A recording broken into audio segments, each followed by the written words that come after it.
A árvore e os frutos, o coração e as palavras, que está no Evangelho de Mateus. Ou a árvore é boa e o fruto bom, ou a árvore é má e o fruto mau. E portanto, pelo fruto que se conhece a árvore. Víboras que sois, como podeis falar coisas boas sendo maus? A boca fala daquilo de que o coração está cheio. Como é bom fazer coisas boas, sair de seu tesouro que é bom. Quem é bom faz isso acontecer, mas quem é mau faz sair coisas más de seu tesouro que também é mau. Olha que interessante isso. Como é que nós vamos acumulando este tesouro que pode ser bom ou pode ser mau? É através daquilo que nós vamos escolhendo viver.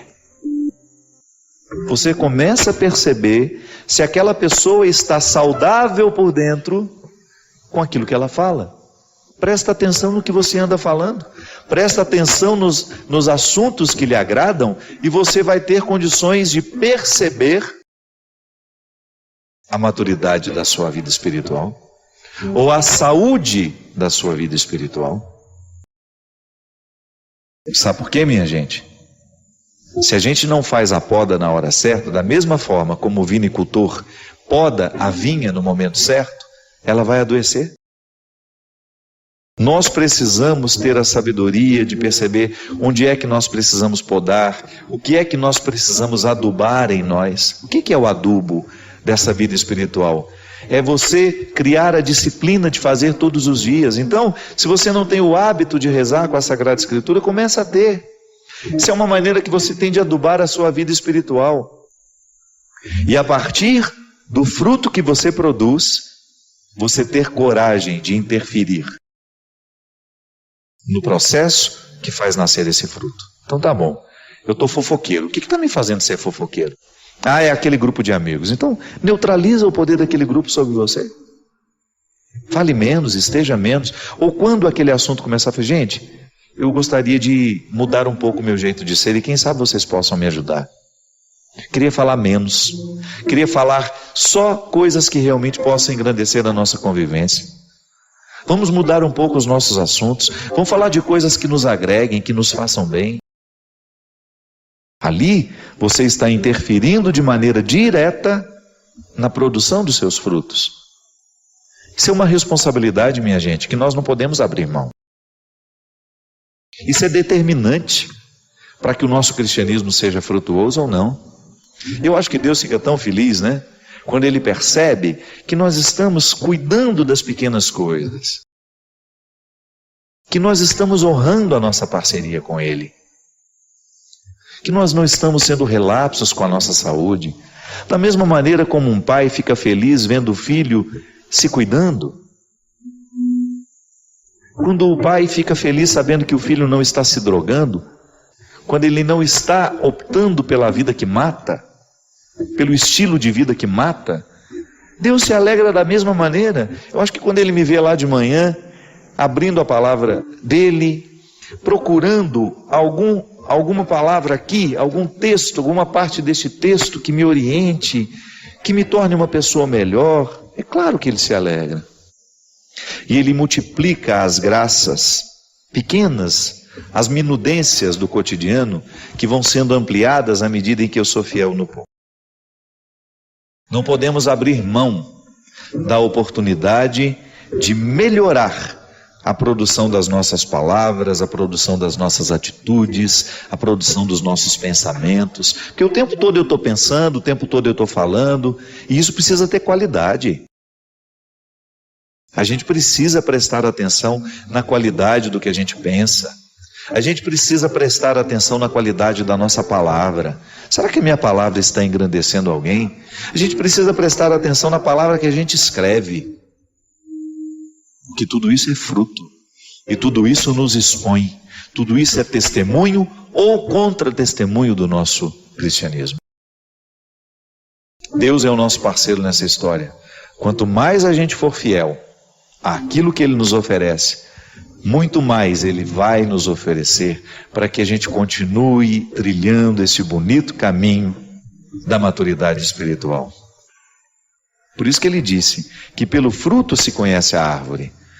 Se o fruto não está bom, a doença não é só do fruto, é de quem está produzindo aquele fruto. Como é que nós sabemos que uma árvore está doente? Quando você percebe que os frutos dela não estão sendo satisfatórios, não estão sendo saborosos, não é assim? Veja bem, o vinicultor é aquele agricultor responsável por administrar a saúde da vinha. Então, se as uvas estão bonitas, o vinicultor será sempre o responsável pela beleza das uvas. Aqui, Jesus está dizendo que a pessoa que é má na sua natureza, sabe quando a pessoa vai ficando má, ruim? Quando ela vai fazendo parcerias com as coisas ruins da vida. Porque nós não nascemos maus. A própria filosofia já dizia isso. O homem é bom, o homem nasce bom, o meio é que o corrompe. O meio é que o estraga. O que é o meio?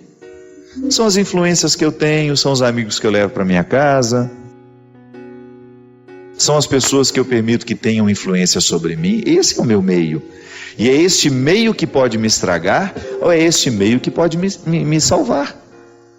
Então, se eu estou fazendo escolhas ruins, é bem provável que eu esteja tendo um tesouro mau. Então fica muito difícil eu, tendo um tesouro mau, querer oferecer coisas boas aos outros. É por isso que Deus não trabalha na mentira. É por isso que Deus não pode agir num coração mentiroso. Porque se falta a honestidade, como é que Ele vai agir em nós? Se eu não reconheço que os meus frutos estão ruins, como é que Ele vai agir em mim? O primeiro passo é eu ter a humildade de perceber e de reconhecer que o meu jeito de viver não está produzindo coisas boas. Que as minhas palavras não estão edificando, que as minhas palavras não estão engrandecendo a vida do outro, né? Que a minha palavra não tem sido conselheira, que a minha palavra tem sido diabólica, porque corta no meio, minha palavra é fofoqueira, a minha palavra é de maledicência. Toda vez que eu abro a boca é para falar mal de alguém, toda vez que eu abro um assunto é para falar mal da vida de uma pessoa. Isso é fruto. O vinicultor é o especializado, é o agricultor especializado em perceber a aparência da vinha e saber se ela está doente ou se ela está saudável. Minha gente, a mesma coisa é com a gente, em se tratando de vida espiritual. Mas quem nos observa para dizer se nós estamos doentes ou não? Quem é que percebe se os nossos frutos estão de acordo com aquilo que a gente pode produzir ou não? Somos nós mesmos. Nós somos os vinicultores da nossa vida espiritual. Nós somos os primeiros responsáveis pela maturidade espiritual que temos ou pela imaturidade espiritual que temos. Os outros que estão ao nosso redor podem nos ajudar, mas é a honestidade diária que nos faz prestar atenção nos frutos que nós estamos produzindo, que vai nos dar condições de agir diretamente no nosso jeito de ser, para a gente modificar essa produção. Minha gente, é impressionante como Deus faz grandes milagres em nós, quando nós oferecemos a Ele pequenas atitudes. Pequenas atitudes geram grandes milagres. É igual a pequena disciplina. Se eu preciso emagrecer, eu tenho que estabelecer todos os dias uma pequena disciplina para mim, que não muda a minha vida. Meu médico, um grande amigo, que até faleceu, ele me dizia sempre: não é a dieta de um dia que nos emagrece, e não é o exagero de um dia que nos engorda. É a falta de disciplina. É isso que retira a saúde do nosso corpo. É isso que faz a gente acumular as gorduras desnecessárias e nocivas para o nosso organismo. Quando eu não tenho a disciplina de olhar para o meu dia e de proporcionar esse grande milagre que é a minha saúde através de uma atitude, eu não posso acreditar em milagre. Eu só tenho o direito de acreditar no milagre que eu ajudo a contribuir. Se sou fiel no pouco, Ele me confiará muito mais. Essa regra é para mim, essa regra é para você, essa regra é para o Diego. Essa regra é para todos nós que queremos ser gente. Essa regra é para todos nós que estamos um pouco preocupados com a qualidade da nossa vida cristã.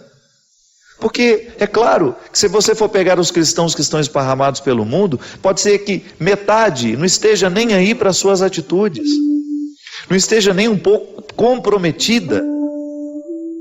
Essa metade não está nem um pouco comprometida com as exigências do cristianismo. Vive como se Deus não existisse. Tem apenas uma religião de preceito. Mas não é o nosso caso. Se nós queremos crescer, se nós queremos que o nosso cristianismo seja frutuoso, nós temos que ter muita honestidade na observância desses frutos. E a poda é o quê? Começa a tirar da sua vida aquilo que você sabe que te prejudica espiritualmente. Aquele programa de televisão que ao invés de fazer bem te faz mal. Aquela leitura que ao invés de fazer bem te faz mal. Aquela rede social que às vezes, ao invés de provocar coisas boas em nós, só provoca coisas ruins. Ter a coragem de dar uma tesourada, sabe? Em todas as realidades que não estão favoráveis ao nosso crescimento, para que o nosso fruto seja saudável. Então Deus quer que a gente seja feliz, mas Ele não virá ser feliz por nós. Ele não vai mexer nas peças do quebra-cabeça da nossa vida. Ele vai apenas nos motivar a mexer nas peças. Porque senão, minha gente, Ele faria tudo por nós, e não é assim. Uma educação madura não permite que o outro faça tudo por nós. É como você educar seu filho. Aos poucos você vai criando no seu filho condições de fazer sozinho aquilo que ele antes dependia tanto de você. E às vezes a gente erra muito quando a gente não ensina o outro a fazer o que ele precisa aprender. Aí a gente fica fazendo eternamente para ele, com aquela ilusão de que nós seremos eternos na vida dele. E se um dia a gente se ausenta? Como é que o outro fica se ele não passou pelo aprendizado? Claro, eu não estou retirando o direito de Deus agir de maneira miraculosa em nós. Ele pode agir. Pode ser que eu não tenha feito nenhum esforço e a graça foi derramada sobre mim. Ele age como e quando quiser. Eu estou falando é que na regra da vida, Deus não dispensa o esforço humano. O milagre grandioso, nossa meu Deus, aquilo é a exceção. E eu não tenho direito de ficar esperando a exceção. Eu tenho que fazer o meu esforço diário para que esse milagre que passa pelas minhas atitudes seja possível. Deus é infinitamente superior a mim, Deus é infinitamente maior, mais capacitado em tudo o que na vida eu posso considerar humano, mas Ele não despreza a minha atitude, Ele não despreza o meu esforço. Então Ele se antecipa com sua graça em me dar condições de amar alguém. Mas aquele amor humano do dia a dia, sou eu que vou fazer o esforço para viver. Não é um milagre que não tenha a minha participação. Então, o amor maduro nos ensina a cuidar do outro, mas ensinar ao outro a sobrevivência. E isso é ação humana. Deus me motiva a reconhecer, Deus me dá condições de reconhecer os meus erros, como se uma luz fosse acesa sobre a minha consciência, capaz de me fazer compreender a vida equivocada que eu levo, os relacionamentos equivocados que eu estabeleço, as atitudes grosseiras que eu posso ter com alguém. Mas aí, depois de me iluminar através da sua graça e até me dar o dom do arrependimento, sou eu que tenho que ir lá andar aquela pequena distância que me separa do meu irmão, bater na porta e pedir perdão. Se alguma coisa não ficou bonita na história, é sempre uma oportunidade de bater na porta e pedir perdão. Então a teologia nos ensina que nós nunca perdemos essa graça de sermos filhos, mas por causa da vida que a gente leva, por causa das escolhas que a gente vai fazendo, a gente pode viver como se a gente não fosse filho. Não é que Deus nos deserdou, é que a gente resolveu gastar a herança de outra forma, de maneira errada. Tantas vezes eu gasto essa herança de ser filho de Deus de maneira equivocada. Tantas vezes nas minhas escolhas eu não manifesto ser herdeiro do céu. Por quê? Porque vivo tão preso àquilo que é mesquinho, tão preso àquilo que é miserável, que essa herança divina que está em mim ficou ofuscada. Olha como é interessante isso. Como é que a gente é fiel a Deus nas pequenas coisas? Se hoje Deus acendeu no meu coração uma luz para me incomodar com alguma coisa, digamos que hoje eu tenha identificado que eu estou tratando mal a Teca, que é a pessoa que cuida de mim. Se hoje de repente eu tivesse sido iluminado por Deus, volto a dizer como no início, não sou eu que sou capaz de perceber por mim mesmo, é a graça de Deus agindo em mim que me mostra que eu erro. Já é a ação de Deus em nós quando nós percebemos que erramos. Aí eu começo a olhar para o meu jeito de tratar a Teca e vou fazer um compromisso comigo e com ela. Eu vou minimizar tudo aquilo que me faz tratar de maneira errada a Teca. E eu vou ser fiel àquilo a que me comprometo. É claro, a teologia nos ensina que há sempre um agir de Deus que antecede toda e qualquer ação humana. Então eu não sou bom porque eu sou bom. Eu sou bom porque Deus é bom em mim. Então a minha essência, que participa da essência divina, porque eu sou filho dele, e tenho todos os sacramentos para me ajudar a fazer essa filiação ser cada vez mais evidente em mim. Pode observar, sempre que você precisa perdoar alguém, se você já sente no coração que precisa perdoar ou que precisa pedir perdão, você já está movido pela graça divina. Santo Agostinho nos dizia que até para a gente se reconhecer pecador, nós precisamos da graça de Deus em nós, por causa do nosso pecado. É simples compreender isso. Eu, porque sou pecador, costumo ser arrogante, porque sou pecador, costumo ser orgulhoso.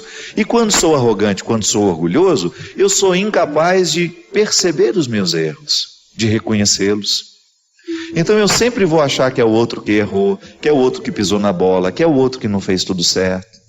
Tudo bem, ele pode até ter errado, ele pode até ter feito tudo da maneira como nós não combinamos, mas é sempre interessante a gente oferecer ao outro uma nova oportunidade.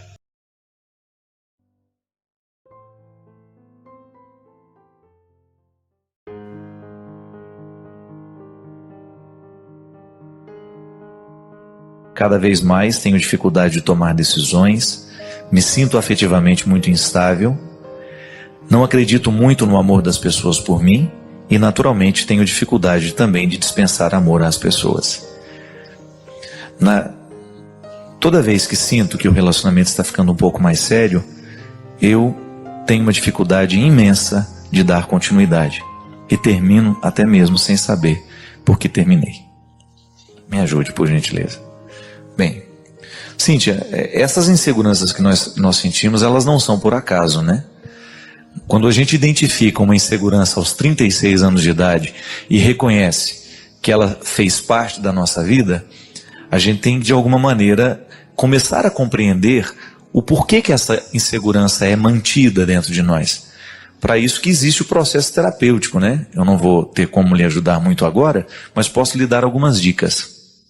Primeiro, é bom você ter a oportunidade de procurar um bom psicoterapeuta, alguém que seja da sua confiança, alguém aí que você saiba que faz um trabalho sério. Se você é cristã, né? Acho que é. Você procure alguém que trabalhe dentro de uma linha cristã. Nós temos muitos psicoterapeutas que trabalham com muita competência, conciliando a teoria de Freud com teorias diferentes nos dias de hoje, que não precisa engolir tudo o que Freud disse, né?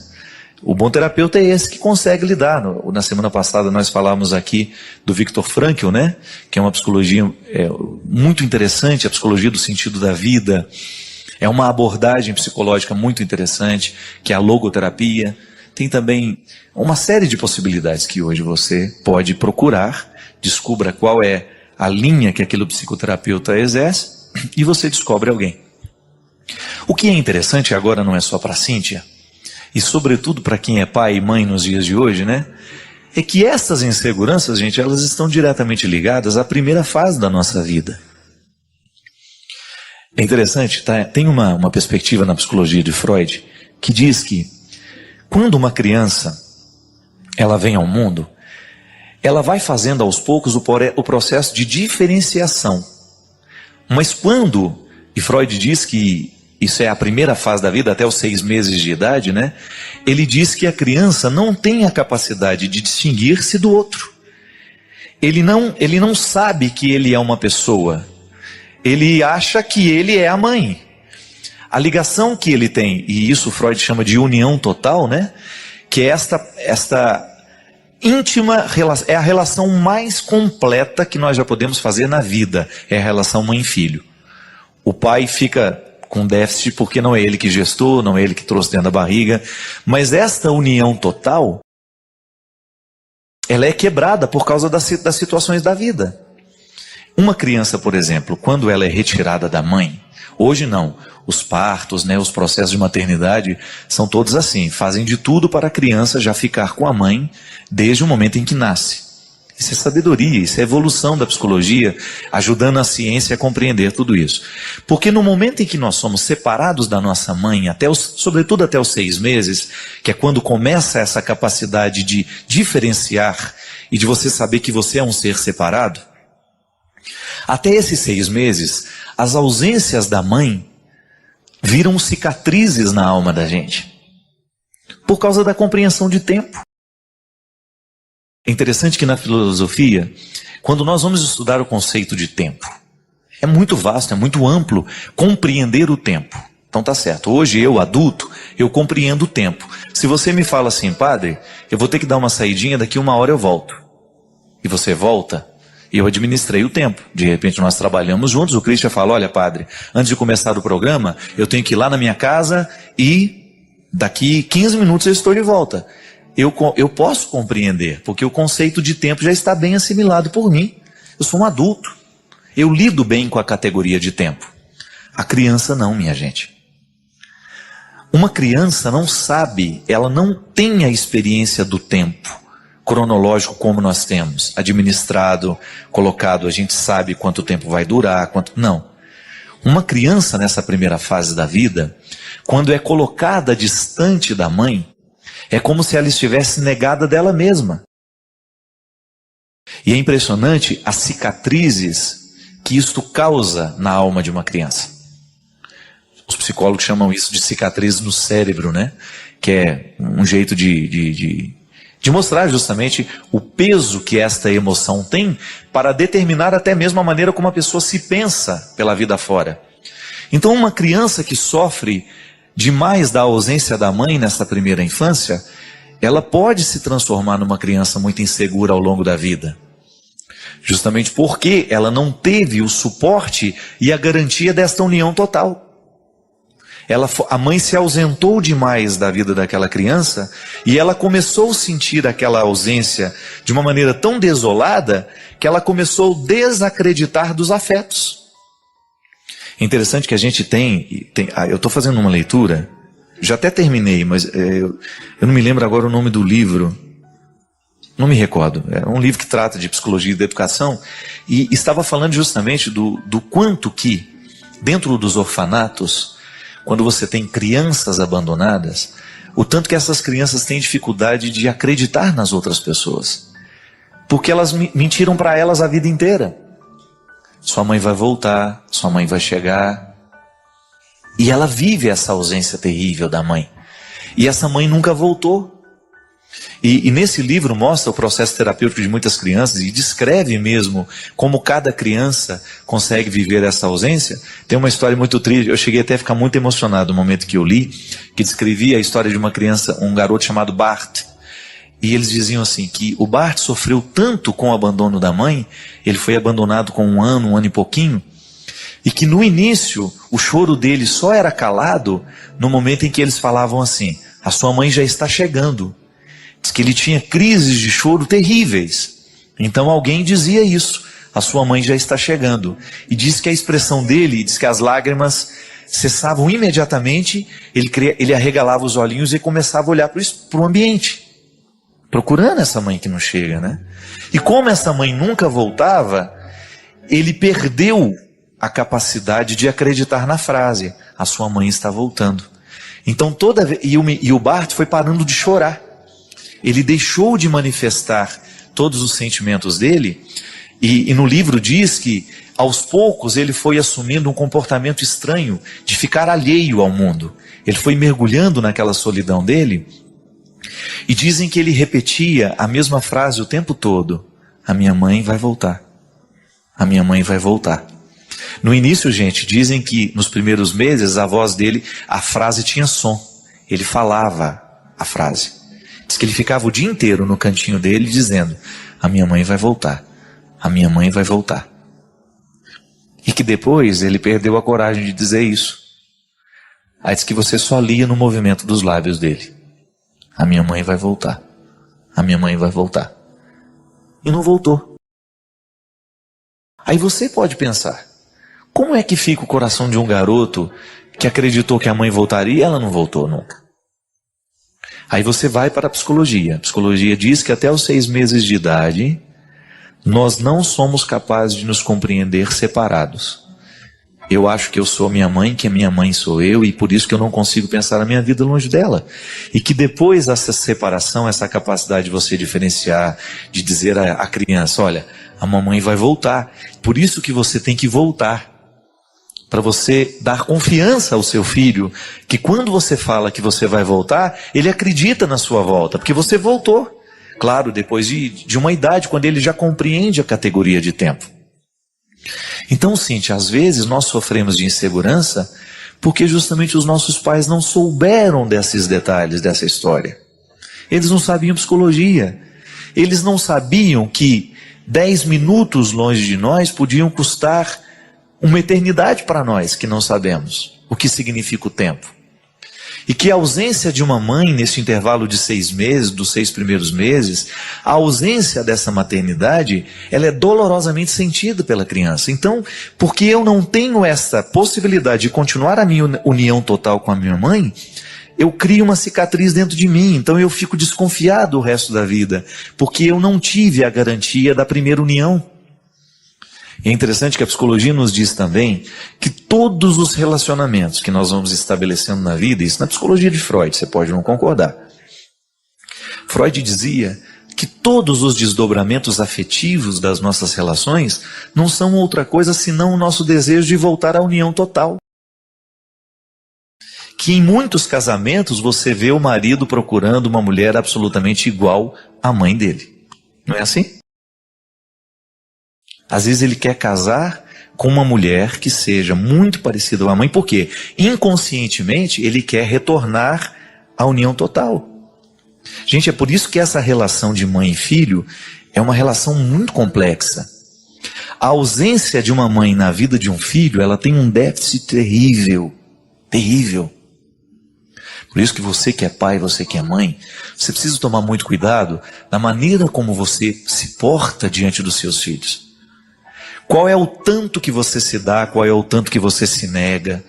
Porque esta capacidade de articular esse equilíbrio, de estabelecer confiança dentro dessa criança, sabe por quê? Porque senão um dia vai virar um adulto infeliz, inseguro. Quando a criança sofre de muita restrição, por exemplo, ela fica um adulto medroso. Criança que passa fome na infância, por exemplo, é um adulto egoísta. Ele tem medo de que vai faltar, porque quando ele era criança faltava. Mãe que super protege, que não deixa a criança viver, que não deixa a criança dar os primeiros passos, que não deixa a criança engatinhar, vai ser uma criança, vai ser um adulto que depois vai ter medo de enfrentar as dificuldades da vida. Então, a minha professora de psicologia, a Udi, lá de Brusque, foi uma das mulheres que mais teve influência sobre mim.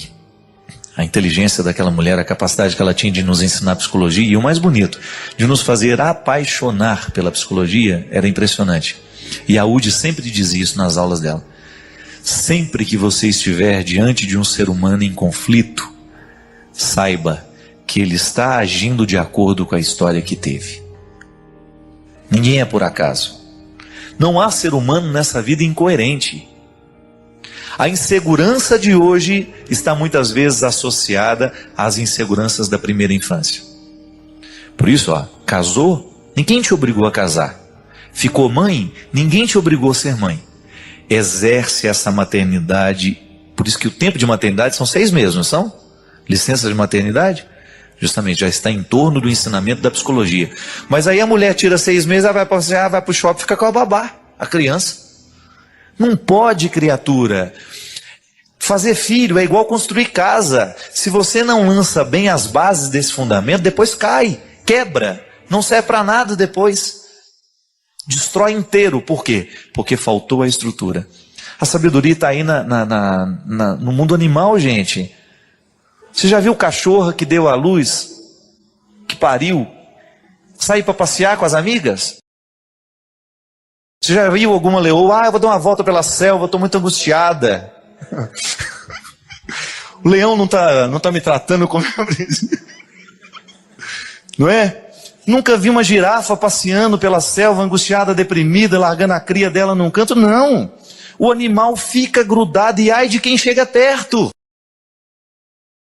Um instinto animal mostra como tem que ser a vida. Enquanto aqueles pititinhos não estão prontos para serem deixados sozinhos, a mãe não abandona. Agora, o problema é que a vida animal, ela é perfeita. O instinto é perfeito. A não ser que tenha algum problema que a mãe rejeite a cria. Aí depois vem uma galinha e adota uma minhoca, né? Já viu isso?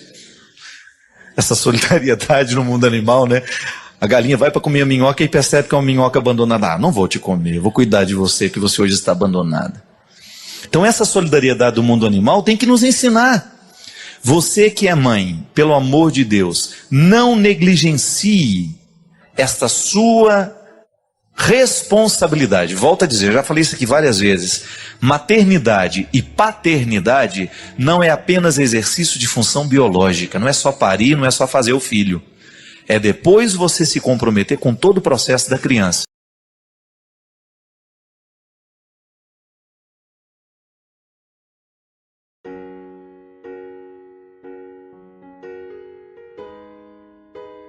Às vezes eu fico pensando do quanto é importante a gente purificar os nossos pensamentos.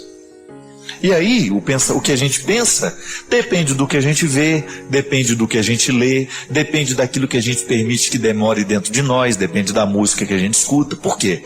O nosso pensamento é um sistema integrado. Tudo que me rodeia me faz pensar.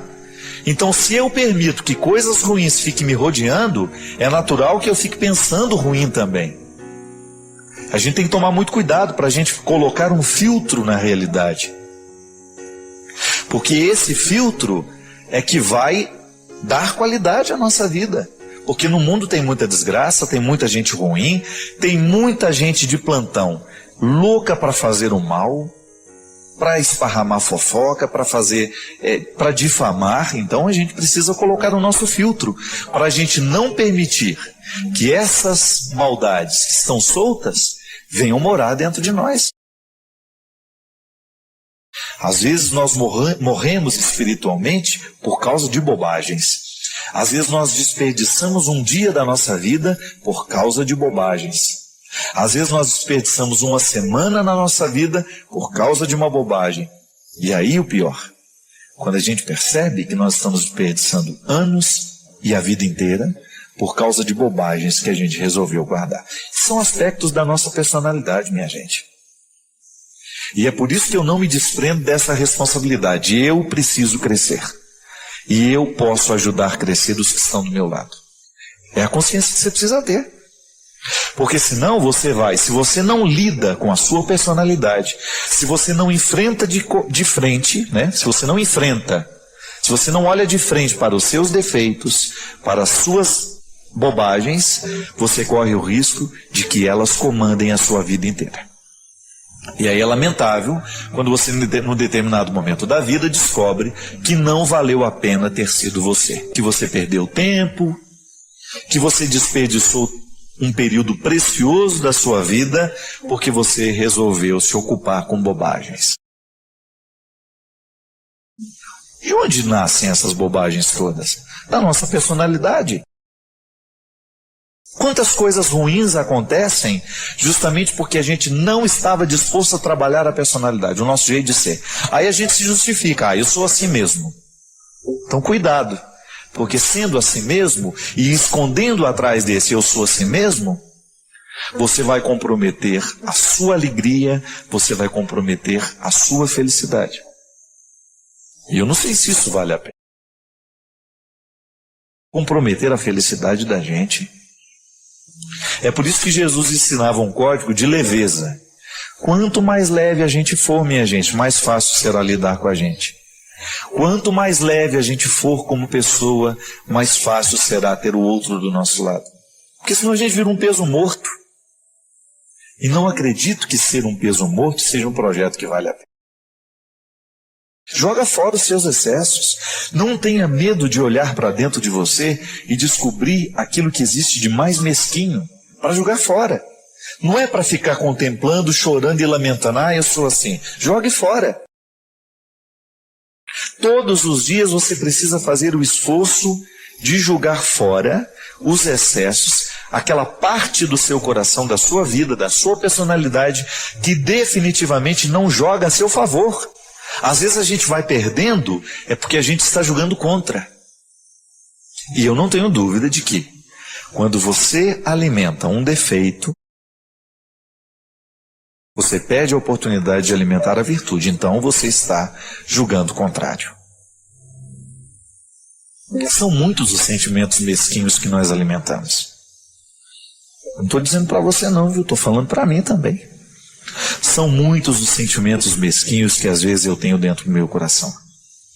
E se eu permitir que eles cresçam, eu estou fragilizando o meu projeto de vida.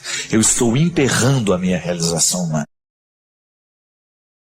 E se aí eu acredito que santidade e realização humana é a mesma coisa, passa pelo mesmo crivo, o santo é o homem que se realizou como humano, que permitiu que na sua carne Deus pudesse estabelecer a sua tenda e pudesse se tornar um sinal para os outros. Então eu preciso descobrir e viver o meu comprometimento com a minha humanidade, já que eu pretendo ser santo. Santidade não é outra coisa senão a disposição humana, a partir da graça divina, de lapidar os excessos que se tem. De vez em quando a vida faz isso com a gente. Ela nos desinstala e aí nós precisamos nos acomodar no novo papel. E é por isso que a gente precisa ter muita abertura de coração, e isso é uma coisa muito séria. A gente ter a abertura de coração para a gente florescer aonde é a terra, onde a vida nos plantar. Ah, eu só sei florescer naquele lugar. Eu só sei ser feliz quando eu estou naquela situação. Cuidado! Que de vez em quando a vida nos dá um tombo e a gente tem que florescer ali, naquela terra árida, onde a gente achava que não conseguiria florescer. É aí que está a questão.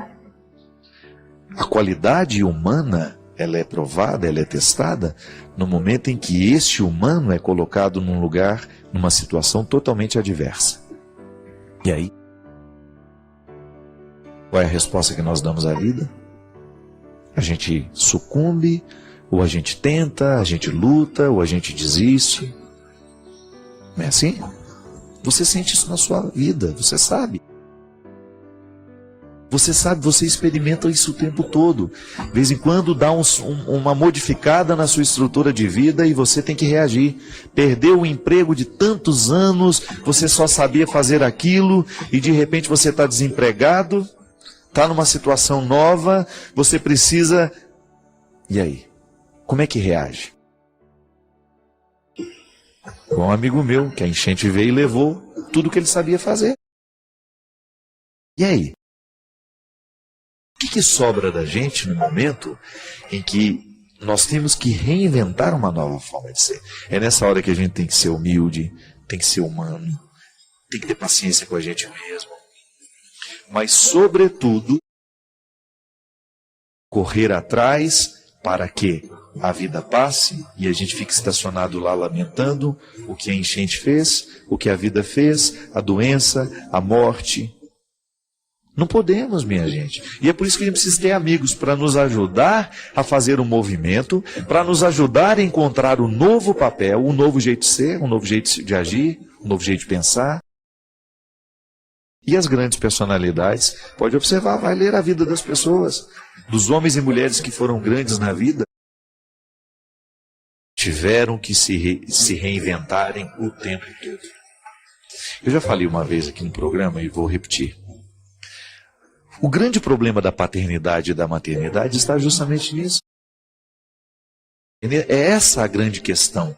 Exercer bem a paternidade e a maternidade é você nunca se acomodar num jeito único de ser pai, num jeito único de ser mãe. É por isso que é muito difícil quando você escuta assim, eu sou assim, não vou mudar. Por que isso é complicado? Porque para a vida dar certo, nós temos que mudar, sim. O jeito como você foi pai há 2 anos atrás, não serve para o seu filho hoje, sabe por quê? Porque ele começou a crescer. As histórias que você contava no passado terão que ser reinventadas com elementos que para eles são interessantes hoje. Não adianta você querer amar o seu filho de 10 anos da mesma maneira como você amava esse mesmo menino quando ele tinha 2 anos. O excesso de zelo, porque uma criança com 2 anos precisa ter muito cuidado. Diferente de uma criança com 10 anos que já assumiu algumas liberdades e já tem uma certa autonomia para algumas coisas. Se você amar essa criança afetivamente em você, do mesmo jeito quando ela tinha 2 anos, você vai fazer um mal terrível a este filho. O amor é isso, minha gente. É você olhar e pensar, hoje o meu filho precisa disso, então vou fazer de tudo para exercer bem esse papel na vida dele. Mas eu estou cansado disso, padre. Ninguém mandou você trazer ao mundo. Filho é seu. Relação humana dá trabalho. Você acha que é fácil? Não é fácil. Mas também não é impossível. A qualidade do filho, a qualidade da pessoa depende disso. Deste posicionamento que o pai precisa ter da mãe para saber como é que em cada tempo da vida a paternidade e a maternidade vão ser exercidas. É uma luta constante, é. A gente precisa descobrir o tempo todo. Hoje eu preciso ser amigo dele mais próximo. Por quê? Porque ele está fragilizado, está isso, está aquilo. Mas quando passa essa fragilidade, se você insistir ter aquela mesma proximidade o tempo todo, você vai encher. Você vai ser excessivo. Por isso que a gente tem que amar, nem de mais nem de menos, né? Mas às vezes a gente tem que amar demais. Por quê? É o momento da fragilidade da pessoa. E eu desejo que a força do coração de Deus possa estar sempre presente com você, lhe concedendo o dom da fé, lhe concedendo o dom do discernimento e o equilíbrio, tão necessário para que a vida seja melhor e mais feliz. O Senhor esteja convosco, Ele está no meio de nós. Derrame sobre todos nós a bênção do Deus Todo-Poderoso, Pai, Filho e Espírito Santo. Padre Fábio, como deixar de criar expectativas a respeito de pessoas e assim deixar de sofrer quando não acontece o que imaginávamos ou queríamos? Janderson, é um problema muito sério toda vez que nós criamos expectativa a respeito de alguém, né? Porque o outro não tem a obrigação de corresponder às expectativas que nós temos dele. Eu gosto muito do filósofo Sêneca. Sêneca dizia que as nossas frustrações, elas nascem justamente porque nós esperamos demais da realidade. Nós precisamos criar uma espécie de uma indiferença em relação aos acontecimentos. Porque se a gente é indiferente, a gente vai se alegrar quando as coisas forem boas e a gente não vai se decepcionar quando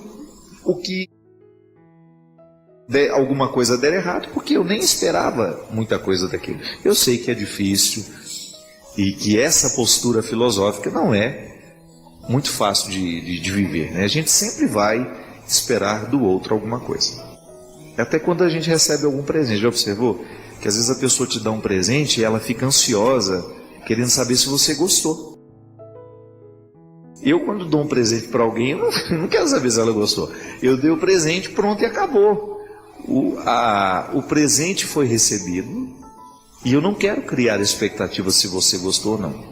E às vezes a pessoa fica até num embaraço, né? E se você não gostou? Se você fala... Enfim, estou só dando um exemplo. quando nós esperamos alguma resposta de um gesto, então eu vou amar você porque eu quero que você me ame também.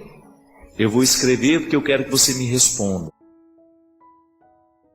Nós acabamos criando para nós uma prisão. Não é para o outro, não, é para a gente mesmo.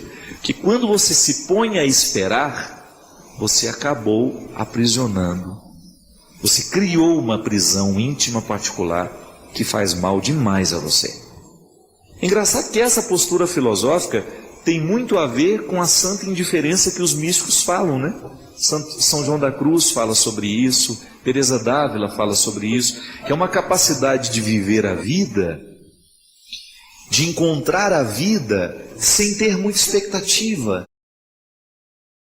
Deixar que a vida aconteça e a gente usufruir ao máximo daquilo que está acontecendo, independente do que vou ter depois como resposta. Então, vou amar alguém, vou amar pelo prazer, ou até mesmo pela pureza que o amor pode me oferecer. Eu não vou amar porque quero receber alguma coisa de volta. Eu não vou fazer um gesto de caridade porque quero receber do outro um reconhecimento pela caridade que eu fiz. Eu não estou dizendo que a gente não sinta o desejo da retribuição, viu? Eu também tenho vontade de receber retribuição quando eu ofereço. O que eu estou dizendo é que a nossa busca tem que ser de fazer sem criar a expectativa do retorno. Porque se a gente não cria a expectativa do retorno, nós estamos crescendo espiritualmente. Nós estamos qualificando a nossa capacidade de amar. Porque se eu amei porque é um valor amar, pronto, eu já estou edificado pela visita que o amor me fez.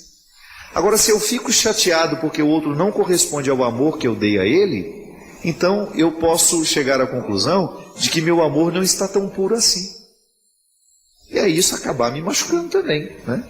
Então, eu acho que essa santa indiferença, ela é muito saudável.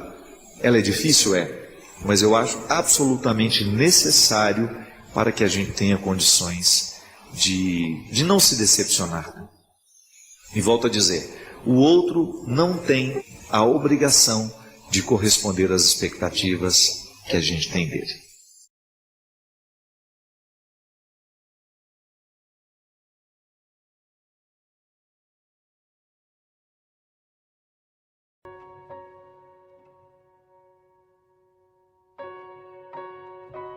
Ainda que não participe da minha vida, ainda que não bata na porta da minha casa, ainda que não esteja comigo no meu dia a dia, essa fraternidade é possível quando nós identificamos que nós queremos o bem do outro, que eu queira somente o bem do outro. Marcas do que se foi, sonhos que vamos ter, como todo dia nasce, novo em cada amanhecer. Oh, oh, marcas do que se foi, sonhos que vamos ter, como todo dia nasce, novo em cada amanhecer. A conversão é isso. É quando você olha para tudo aquilo que está marcado em você, pelos acontecimentos, e você permite que a graça de Deus atue sobre aquele território que está machucado, sobre aquele território que foi ferido. Volto a dizer, o ano foi difícil para todos nós. Eu tive as minhas dificuldades, você teve as suas, eu tenho as minhas feridas, você tem as suas, e agora só que nós não queremos virar este ano permitindo que essas feridas continuem nos determinando. Nós só queremos que elas nos ensinem, que elas nos levem a tomar novos posicionamentos. É bom isso. É bom você perceber que Deus agiu na sua vida através daquilo que foi ruim, que Deus modificou suas perspectivas. Isso é conversão, minha gente. É quando nós damos a Deus de realizar em nós aquilo que sozinho nós não sabemos fazer, ou não temos coragem. Conversão é você dar a Deus o direito de realizar aquilo que você não consegue nem tem coragem de realizar sozinho. Tantas coisas no meu jeito de ser, eu não posso modificar sozinho.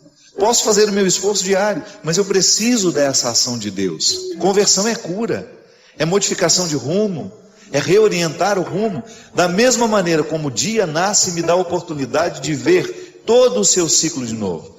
Amanhã nós teremos uma manhã, teremos uma tarde, teremos uma noite. Esse ciclo eu sei de cor. Mas tudo o que acontecerá ao longo desse ciclo para mim será uma surpresa. Aonde vou, quem eu encontrarei, o que escreverei, o que falarei. E tudo isso pode estar a serviço da nossa cabeça. É você olhar para o ciclo desta vida que nunca termina. Sempre teremos noites, sempre teremos manhãs, madrugadas, tardes, oportunidades, horas à nossa disposição. E agora? O que fazer com a hora que eu tenho? O que fazer com o dia que eu tenho? O que fazer com o novo ano que está diante dos meus olhos? O que no meu coração eu quero que neste ano seja mais nobre? O que no meu coração eu quero que neste ano seja mais elevado?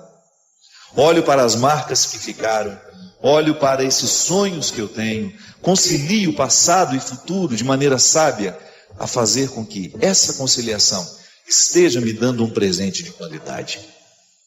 Que apesar da vida ser difícil, nós nunca temos de parar de sonhar. A gente morre muito quando a gente para de sonhar. A gente morre demais quando a gente idealiza e não sonha. Quando eu acordo sabendo, da mesma maneira como o dia será uma surpresa, eu não sei o que ser. Por mais que eu tenha uma rotina programada, calculada, quem disse que Deus não pode me surpreender? Quem disse que alguma coisa de miudinha pode acontecer e me provocar uma alegria? Não sei. Quem disse que isso não pode acontecer? Então olhar para a vida que a gente tem, para este ano que a gente tem, é como se a gente desse a Deus o direito: olha, Senhor, eu quero ser surpreendido por um novo tempo. Eu quero permitir que as minhas destruições, que tudo aquilo que ruiu em mim este ano, seja de profundo ensinamento, que me encha de sabedoria, que me conceda a graça de identificar tudo o que em mim pode ser ainda mais bonito. E esse é o nosso desejo. Retornar cada vez mais o nosso jeito de ser bonito. Belo, justo, verdadeiro. A realidade é muito atraente quando ela condensa essas três realidades. Ela é bela, ela é justa, ela é verdadeira. Quando nós nos dispomos a viver o cristianismo, outra coisa a gente não quer, senão permitir que a beleza de Deus esteja refletida em nós, que seja refletida nas nossas atitudes. Como é que um cristão reconhece o outro? Na maneira como se acolhem. Eu posso dizer bonito que eu vivo o evangelho, que eu sou ministro disso, ministro daquilo, eu sou padre, eu sou profeta, mas se eu trato mal uma pessoa que se aproxima, eu dou um contra-testemunho para ela. Eu gero nela uma descrença do meu cristianismo. E o pior, eu fico descrente de mim mesmo.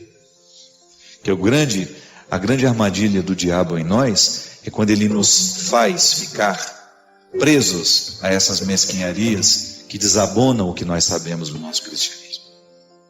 Porque não é o julgamento do outro que me derruba, é o que eu me faço quando deito a cabeça no meu travesseiro e eu sei que eu não agi de maneira cristã. É assim, minha gente. Cada vez mais permitindo que essa luz chegue na nossa consciência, transforme radicalmente o nosso jeito como olhamos para nós, o jeito como olhamos para o outro, essa luz que inunda o nosso quarto, retirando tudo aquilo que é penumbra que nos faz tropeçar no meio do escuro. Quando o quarto está escuro demais, é um perigo andar nele, a gente tropeça, a gente pode se machucar. Uma mente que não está iluminada por Deus, ela se machuca o tempo todo. Por quê? Porque lhe falta essa luz que lhe orienta, que lhe permite andar com segurança. E Deus ilumine cada vez mais a nossa consciência. Esse é o projeto de vida que nós precisamos ter para 2015. Que a nossa consciência esteja cada vez mais iluminada, para que Deus nos dê condições de reconhecer onde é que nós erramos, onde é que nós somos mesquinhos, onde é que nós não estamos agindo de maneira bela, justa, verdadeira. Aí sim nós estamos adentrando o ano como todo cristão precisa adentrar. Uma responsabilidade que nos coloca semeadores da vida que queremos colher. Por isso, seja honesto. Olhe para as sementes que você tem semeado na sua vida, olhe para as sementes que você tem semeado na vida do outro. E perceba se essas sementes vão gerar coisas boas ou vão gerar coisas ruins. Porque esse milagre Deus não faz não, viu? Se eu semeio coisas ruins, é bem provável, não é certo, de que essas sementes me trarão frutos muito, muito, muito ruins de serem saboreados.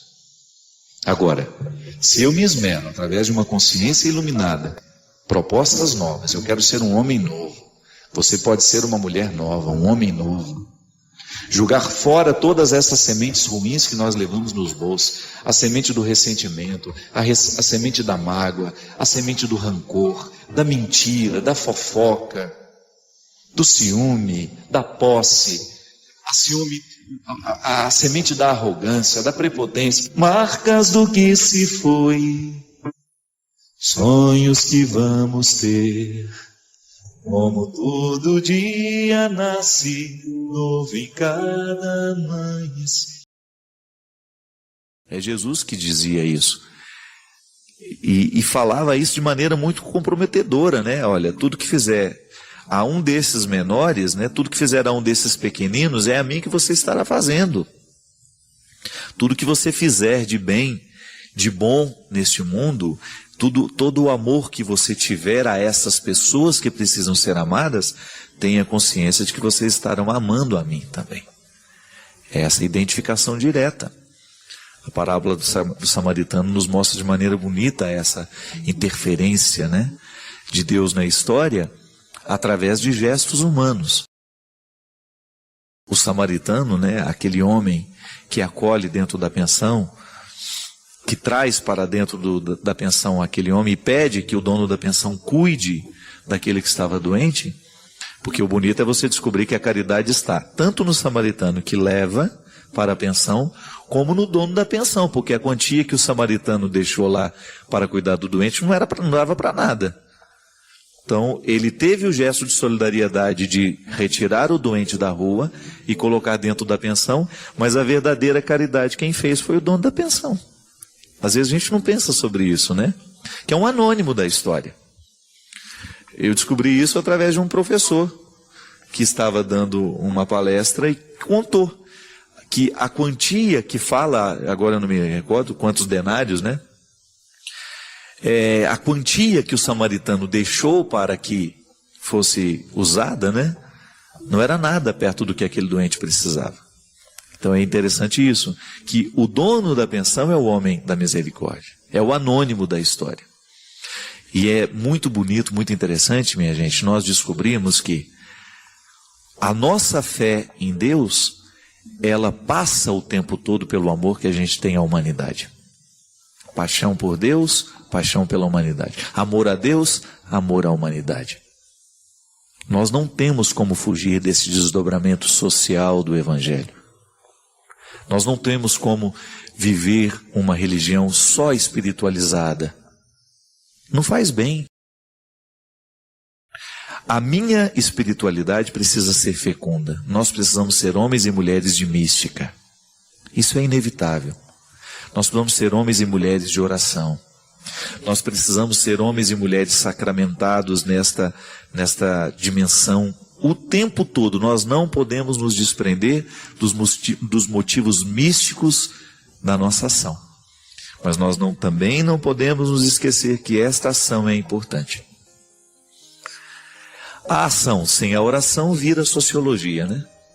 Mas a oração sem a ação vira alienação. E a igreja nos ensina que nenhum dos dois caminhos solitários é saudável. É preciso a gente viver esta bonita junção. Durante muito tempo na igreja nós tivemos erros, né? A teologia da libertação, em muitos, não digo ela toda, mas em muitos segmentos errou terrivelmente. Em muitos lugares ela errou terrivelmente, porque resumiu a ação evangélica a uma ação social, esqueceu da dimensão mística. Por outro lado, a renovação carismática, em muitos lugares, em muitos segmentos, também esqueceu a dimensão social, só se transformou em espiritualidade. Mas e a ação social? E o amor ao próximo? A gente reza, mas sai ali e maltrata a pessoa que está de fora. Como é que a gente pode compreender que Deus aconteceu na nossa vida, se eu ainda não sou capaz de tratar bem o menor dos meus irmãos? Não é verdade? Então nós precisamos ter esse cuidado. Em outros lugares, volto à teologia da libertação, em muitos lugares nós tínhamos uma bonita ação social, homens e mulheres politizados em nome do Evangelho, mas sem nenhum amor a Jesus. Então não é isso que a igreja quer. A igreja precisa desse equilíbrio. E eu acho interessante, sabe, quando a gente vai percebendo que o próprio tempo se encarrega em ajustar essas coisas, né? Eu fico vendo em tantos lugares a renovação carismática descobriu esse desequilíbrio e criou instituições, criou obras assistenciais maravilhosas. Fez um trabalho. Então é interessante. É interessante a gente buscar compreender que esse amor a Deus é também amor à humanidade. E que eu não posso me desequilibrar. O céu é para aquele que se equilibra. Isso é interessante. Isso é uma questão de maturidade, né? À medida em que nós vamos vivendo, nós vamos descobrindo os nossos desequilíbrios. Eu olho para o passado, por exemplo, e eu vejo quantas vezes a minha religião foi apenas espiritualidade. Durante quanto tempo eu fui insensível às questões sociais? Muitas vezes. Hoje eu sinto, graças a Deus, eu sinto meu coração muito mais movido para buscar esse equilíbrio. É preciso ser um homem de oração, mas é preciso também ser um homem de ação. Aí nós vamos fazendo as parcerias que a gente pode, né? A gente sabe que lá tem uma obra social maravilhosa, que está fazendo um trabalho social, mas que também está buscando mística. Aí nós vamos lá e estabelecemos parceria. Esse é o trabalho voluntário que todos nós precisaríamos ter, gente. É impressionante o quanto que um trabalho voluntário ocupa a cabeça da gente, a ponto de nos fazer esquecer dos próprios problemas que a gente tem. E quando a gente esquece o problema que a gente tem, parece que ele se resolve, né? É Deus agindo na nossa vida. Eu particularmente acho, minha gente, que faz falta para nós, muitas vezes, ocupar a nossa cabeça com alguma coisa. São tantas as obras pelas nossas cidades, iniciativas particulares, que precisam de ações voluntárias. O trabalho voluntário é de uma beleza impressionante, porque faz um bem danado a quem recebe, mas faz também a quem realiza. É você tirar um tempo da sua vida, do seu dia, de repente 2, 3 dias a semana. Eu tenho minha amiga Judite lá em Taubaté, ela faz um trabalho bonito lá no hospital regional. Faz a visita às pessoas que estão com câncer, faz um cafezinho para essas pessoas. Às vezes tem doentes lá que não têm visitas. É a única oportunidade que tem, de repente, de conversar um pouquinho com uma pessoa diferente que está fora ali do contexto do hospital. E esse trabalho voluntário é um desdobramento social bonito do nosso amor a Jesus.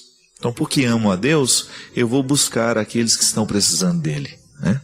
A Fiinha, lá em Formiga, que faz um trabalho lindo também lá no Hospital São Luís, também proporcionando um café aos doentes.